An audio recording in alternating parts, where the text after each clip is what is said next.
Well, good morning, fellow YouTubers. I just want to show you how I get rid of the moisture, and then eventually it'll be winter. So you simply buy these things at Home Depot. I think they're like $5 or something, and I'm not really sure what they're meant for, but it's got the rubber squeegee on there.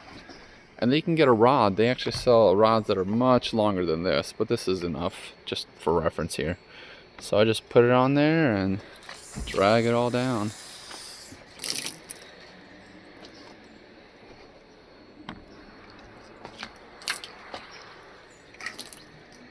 You can do a couple rounds. I'm just doing this with one hand, but as you can see, the pressure is even, and it actually works very well.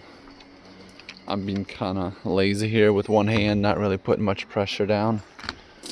But see right here, the leaf got underneath, so it stayed wet. So just once the leaf's off, you can just do another round.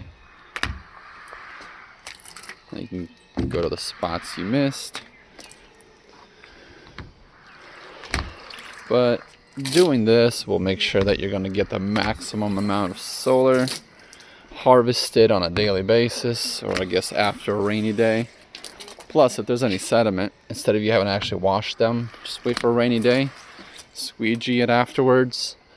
And in my case, it's only like 9 o'clock, barely any sun out. It's actually a cloudy day, and we're producing about 1,000 watts, which is almost enough to run like a small oven if you chose to just heat your house or something, or bake.